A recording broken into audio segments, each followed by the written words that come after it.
ಇಲ್ಲಿ ಬಂದಿರೋ ಪ್ರತಿಯೊಬ್ಬ ನನ್ನ ಅಭಿಮಾನಿಗಳಿಗೂ ಸಾಷ್ಟಾಂಗ ನಮಸ್ಕಾರ.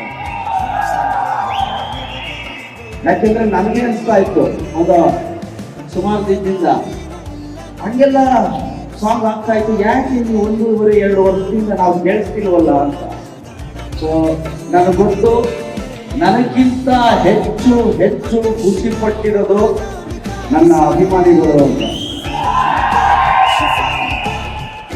ನನಗೆ ನಾನು ಶೂಟಿಂಗ್ ಮುಗಿಸ್ತೀನಿ, ಮನೆಗೆ ಹೋಗ್ತೀನಿ, ಇಲ್ಲ ನಂದೇ ಆದ ಬಳಗ ಇದೆ, ನಮ್ಮ ರಘುವಣ್ಣ, ಗಿರಿ, ರವಿ, 5-6 ಜನ ಜೊತೆ ಮಿಂಗಲ್ ಆಗ್ತೀನಿ. ಆದರೆ ನೀವು ಓದ್ತಾ ನಿಮ್ಮ ಕೆಲಸಗಳನ್ನ ಮಾಡ್ತಾ ನಿಮ್ಮ ಗೋಲ್ಡನ್ ಸ್ಟಾರ್ ಒಂದು ದೊಡ್ಡ ಸಾಂಗ್ ಬರಬೇಕು ಅಂತ ಕಾಯ್ತಾ ನನಗೋಸ್ಕರ ಪ್ರೀತಿಯಿಂದ ಎಲ್ಲರ ಜೊತೆ ಮಾತಾಡ್ತಾ ನಮ್ಮ ಗಣೇಶೋತ್ಸವ ಅಂತ ಹೇಳ್ಕೊಂಡು ತಿರುಗ್ತಿದ್ದೀರಲ್ಲ, ಹೇಳ್ಕೊಂಡು ಖುಷಿ ಪಡ್ಕೊಂಡು ನೀವು ಆ ಖುಷಿ